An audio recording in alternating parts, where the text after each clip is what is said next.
Hey, LT here, and I am finally working on finishing the Dune Crysknife. It's been a little bit. I made a big mistake when I was sealing the blade after working so hard on painting it. Accidentally left it outside in the sun for a bit too long. Oh no, oh no, no. It's been out here for too long. It melted. It bent in the sun. Oh, I'm an idiot. I left it out for too long. Wow, that's terrible.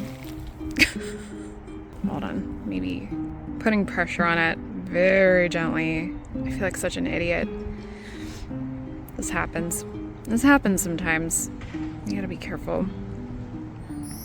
Okay, maybe I can very gently bend it back into shape without breaking it. Fingers crossed. So my friend Zev, who printed the knife for me, recommended that I leave it in the sun for a little bit longer and then put some weights on it. So of course I put the Dune photography book on top of it. Maybe it will absorb some more of the movie feelings. The end. And I don't know if you can tell, but there's a slight bowed appearance to the blade. I've tried really hard to flatten it out. I was so embarrassed about this, you guys. But I think what I'm gonna do is I'm gonna try and flatten this just a little bit more before officially gluing it to the handle portion of the blade. These need to be glued together, and Starbond was so kind and reached out to me and asked if they could send me a care package. So I hope that this is the start of a beautiful relationship, because I really like their adhesives. I'm familiar with their stuff. Plus they make an accelerator, which is great, which means you don't have to stand there for 30 minutes holding onto this thing or trying to find like a clamp to keep your project in place while the glue is drying. Chef's kiss. So I'm really looking forward to using that care package that they sent me, especially to finish this. It's funny because I really wanted this one to be a portfolio piece, but if you know what happened, the person who I bought the print from really messed it up. So I had to completely reconstruct this entire side of the blade, in addition to a pretty significant portion of the handle area too. I like the way I painted this, but it's still not up to the quality that I wished it would be. And so I hired my friend Zev to print this for me in resin, but then of course I had to go and mess it up and leave the blade out in the sun so it warped. Granted, this isn't nearly as bad as it was. I still want to try and warp it in the other direction though. I would really love for it to go into a sheath smoothly. And you know, I was so disappointed that I left it out in the sun. Remember to set a timer, folks. Set a timer, don't do what I did. But anyway, I'm really looking forward to using Starbond adhesives and figuring out which ones might work best for this project in particular. So let's go finish the blade. Finally, let's go do it. So I'm gonna show you guys what Starbond sent me. They sent a few different consistencies of super glue. There is thin, that is odorless. It says it's high performance premium cryano acrylate. Says it's water thin for powdered inlays, foam safe and hypoallergenic, for minimized odor and fumes formulated for sensitive users. That's me. Seals, strengthens, and stabilizes. Repairs fragile material. That's good to know. And it comes with some different caps and an opener, and then a really thin applicator, which I love. I need that a lot, the thin applicator part, especially for tiny cosplay pieces. Then they also sent medium, which says high performance super glue, 10 to 15 second setting time, Dries fast with ample positioning time for bonding application. Easy flow formula for easy bonding of close-fitting parts. Multi-purpose adhesive, perfect for quick glue-ups, filling cracks, and repairs. That's really handy, actually. That might come good for 3D printing issues. Curing speed is fast. Let's see, compatible materials: wood, metal, rubber, leather, ceramic, stone, and most plastics. That's really cool. That's very helpful, and it comes with more tiny applicators. And then thick, which I've actually already used for a commission, gap filler. Thick, high performance super glue, controlled flow formula, thick viscosity for convenient application on sloped surfaces. 20 to 30 second setting, extra positioning time for bonding, which is great. Bond and gap fill, suitable for porous and non-porous material and joints requiring gap filling capability. Handy, and this one dries slow, 20 to 30 seconds. Though on my commission that I used it for, I used a little bit of the accelerator, and it worked really, really well. So we're gonna use that today. Compatible materials: wood, metal, rubber, leather, ceramic, stone, and most plastics. Okay, and everything comes with a user manual too. That's really handy. Of course, to use this, we have to use it in a well-ventilated space. I'm here in my garage workshop. I also have PPE. I have a face mask that I'm gonna wear, and I'm also gonna wear some goggles just in case you do not want this stuff to splash into your eyes, or, you know, worst case scenario, accidentally breathe in the fumes or something. You only have one body, and we need to take care of it. Can't stay like this forever, but it's good to take care of our bodies. All right, and today I think for the Crysknife, we're gonna use the medium multi-purpose. I think it will be a good opportunity to see how this works compared to the thick that I've used before.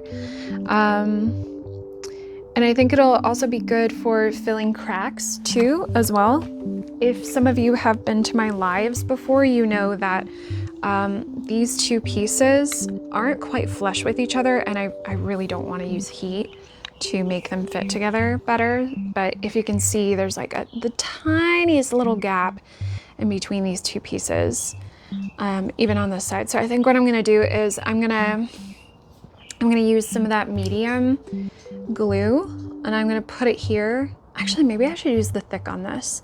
I might use the thick on the sloped areas because that's what it's for. And then I'll use the accelerator on it to make it dry faster, so that way it'll fill in the gaps better. And then probably gonna sand it down a bit before officially gluing this in, and just checking my work, making sure that everything is good to go. And then we'll see from there. But I also have my gloves, which is very important. Don't get this stuff on your skin. Okay, let's go.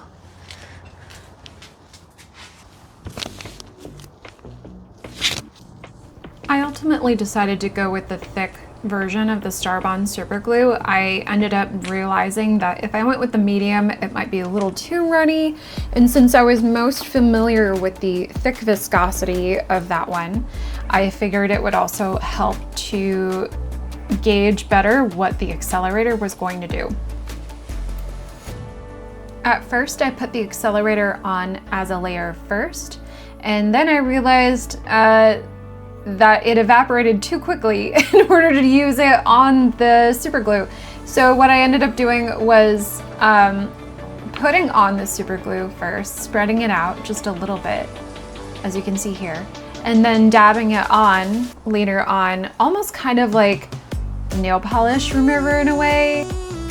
Or if you've ever worked with acetone or acetate and know how quickly the chemical reaction can happen. As you'll see here, you'll see that I'm trying to shake it onto the spot where the glue is, but I ended up just dabbing it on, and you'll see the liquid pretty quickly running down to where the glue is, and it hardens almost instantly. Even for the thick glue, this was very fast to me, and that was really cool to see. I was testing it out, making sure it was dry beforehand, and then I started touching it just because it looked wet. And it wasn't wet at all. Nothing transferred onto my finger. Amazing. Like, this is all real time. I'm not joking. From here, you can see a time lapse of the process where I'm going back and forth between the thick super glue and the accelerator, making sure that the gaps are being filled, that I can't see through where the two pieces are supposed to connect. And I'm beginning to build up these areas so that way they can connect more fleshly or in a more flush manner, and being able to make sure that I'm getting exactly what I need in the spots where I need it.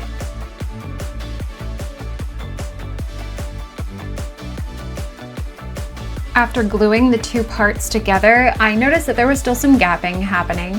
So what I started doing was going through with the fine applicator tip and again, going back and forth between filling those areas where there were gaps, using the accelerator on top of it, making sure I'm not going too far beyond where I need the gaps to be filled, and I'm just very lightly dabbing on where the accelerator is supposed to go. I'm not even putting it near where the glue is because I don't want to touch, you don't want to cross the streams, you don't want to touch the tips in case I would ruin them. But I just put it in the general area and I let the liquid flow to where the glue was, and it worked out so well.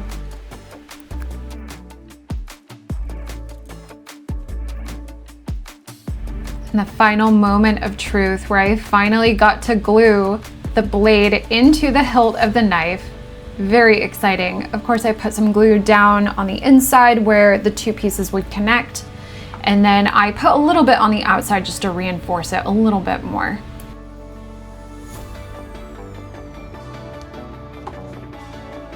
Using the thick glue and the accelerant as a gap filler really made this a huge game changer.